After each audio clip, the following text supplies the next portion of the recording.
اب دوسری ام المومنین سیدہ سودا بنت زمعہ رضی اللہ عنہا کے حالات و واقعات سنیں۔ آپ کا نام سودا تھا، والد کا نام زمعہ بن قیس اور والدہ کا نام شموس بنت قیس تھا۔ قبیلہ عامر بن لوئی سے تھی۔ یہ قریش کا ایک مشہور قبیلہ تھا۔ آپ کی کنیت ام الاسود تھی۔ نبی اکرم صلی اللہ علیہ وسلم کے عقد میں آنے سے پہلے سکران بن عمرو عامری کے نکاح میں تھی۔ سکران ان کے والد کے چچا زاد بھائی تھے۔ ابتدا ہی میں مسلمان ہوئی۔ ان کے شوہر نے بھی اسلام قبول کیا۔ حبشہ کی پہلی ہجرت کے وقت بھی دونوں مکے میں رہ کر کفار کی سختیاں برداشت کرتے رہے۔ کفار کا ظلم حد سے بڑھا تو حبشہ کی طرف دوسری ہجرت میں یہ دونوں بھی شریک تھے۔ کئی برس گزرنے پر جب یہ مکہ آئے تو سکران انتقال کر گئے۔ سکران کے انتقال کے بعد رسول اللہ صلی اللہ علیہ وسلم نے ان سے نکاح فرمایا۔ سیدہ خدیجہ رضی اللہ عنہا کے بعد آپ صلی اللہ علیہ وسلم نے دوسرا نکاح انہی سے کیا، اور یہ ایسے ہوا کہ سیدہ خدیجہ کی وفات کے بعد آپ بہت غمگین تھے، اس لیے کہ وہ ہر مشکل میں آپ کی غمگسار تھی۔ آپ صلی اللہ علیہ وسلم کی حالت دیکھ کر عثمان بن مظعون رضی اللہ عنہ کی اہلیہ سیدہ خولہ بنت حکیم رضی اللہ عنہا نے آپ کی خدمت میں حاضر ہو کر عرض کیا، اے اللہ کے رسول صلی اللہ علیہ وسلم، کیا آپ کو ایک مونس اور غمگسار ساتھی کی ضرورت ہے؟ آپ نے فرمایا ہاں۔ اس پر وہ سیدہ سودا رضی اللہ عنہا اور ان کے والد کے پاس گئیں اور ان سے کہا، اللہ تعالیٰ نے آپ پر خیر و برکت کے دروازے کھول دیے ہیں۔ انہوں نے پوچھا وہ کیسے؟ سیدہ خولہ نے کہا، مجھے رسول اللہ صلی اللہ علیہ وسلم نے آپ کی طرف بھیجا ہے، میں آپ صلی اللہ علیہ وسلم کی طرف سے شادی کا پیغام لائی ہوں۔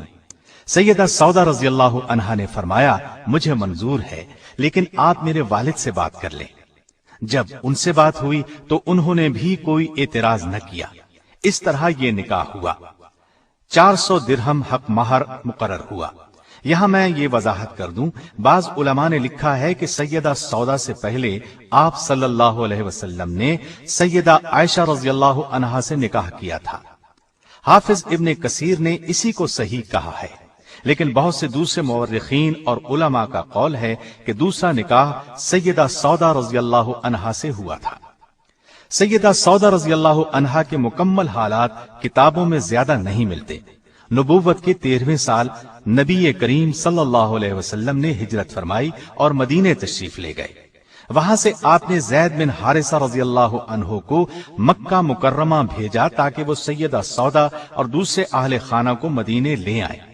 ان کے آنے سے پہلے ہی آپ صلی اللہ علیہ وسلم نے ان کے لیے رہائش کا بندوبست کر دیا۔ 10 ہجری میں رسول اللہ صلی اللہ علیہ وسلم نے حج کیا۔ اس موقع پر سیدہ سودا رضی اللہ عنہا بھی ساتھ تھیں۔ سیدہ چونکہ قدرے بھاری بھرکم تھیں، آہستہ چلتی تھیں، اس لیے انہوں نے نبی کریم صلی اللہ علیہ وسلم سے اجازت چاہی کہ انہیں مزدلفہ کی طرف پہلے روانہ ہونے کی اجازت دی جائے۔ آپ صلی اللہ علیہ وسلم نے اجازت دے دی، چنانچہ وہ سب لوگوں سے پہلے ہی مزدلفہ روانہ ہو گئیں۔ انہیں بھیڑ میں چلنے سے تکلیف ہوتی تھی۔ ایک مرتبہ ازواج مطہرات بارگاہ رسالت میں بیٹھی تھیں۔ ایسے میں کسی نے پوچھا، اے اللہ کے رسول صلی اللہ علیہ وسلم، ہم میں سے سب سے پہلے کون مرے گا؟ آپ صلی اللہ علیہ وسلم نے فرمایا، جس کے ہاتھ لمبے ہوں گے۔ ازواج مطہرات نے اس بات کے ظاہری معنی لیے اور آپس میں ہاتھ ناپنے لگی۔ سب سے بڑا اور لمبا ہاتھ سیدہ سودا کا تھا، لیکن جب سب سے پہلے سیدہ زینب رضی اللہ عنہا کا انتقال ہوا تو انہیں معلوم ہوا کہ ہاتھ کی لمبائی سے آپ صلی اللہ علیہ وسلم کا مقصد سخاوت اور فیاضی تھا۔ طبقات ابن سعد کی روایت کے مطابق آپ کا انتقال خلافت امیر معاویہ رضی اللہ عنہ کے دور میں ہوا۔ ایک روایت یہ بھی ہے کہ سیدنا عمر رضی اللہ عنہ کے دور خلافت میں انتقال ہوا۔ آپ کے ہاں آپ کے پہلے خاوند سکران سے ایک فرزند پیدا ہوئے تھے، ان کا نام عبد الرحمن تھا۔ وہ جنگ جلولہ میں شہید ہوئے۔ نبی کریم صلی اللہ علیہ وسلم سے آپ کے ہاں کوئی اولاد نہیں ہوئی۔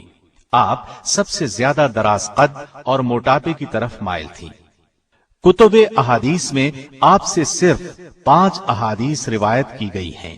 ان میں سے ایک صحیح بخاری میں بھی ہے۔ آپ نبی کریم صلی اللہ علیہ وسلم کے اخلاق کی جیتی جاگتی تصویر تھیں۔ اطاعت اور فرمانبرداری تو ان میں کوٹ کوٹ کر بھری ہوئی تھی۔ سیدنا ابو ہریرہ رضی اللہ عنہ فرماتے ہیں کہ نبی اکرم صلی اللہ علیہ وسلم نے حجۃ الوداع کے موقع پر تمام ازواج مطہرات کو مخاطب کر کے فرمایا، اس حج کے بعد اپنے گھروں میں بیٹھنا۔ چنانچہ سیدہ سودا اور سیدہ زینب بنت جحش نے اس حکم کی نہایت سختی سے تعمیل کی۔ سیدہ سودا رضی اللہ عنہا نے تو اس فرمان پر اس شدت کے ساتھ عمل کیا کہ کبھی حج پر بھی نہ گئیں۔ فرمایا کرتی تھی، میں حج اور عمرہ دونوں کر چکی ہوں اور اب رسول اللہ صلی اللہ علیہ وسلم کے حکم کے مطابق گھر سے نہ نکلوں گی۔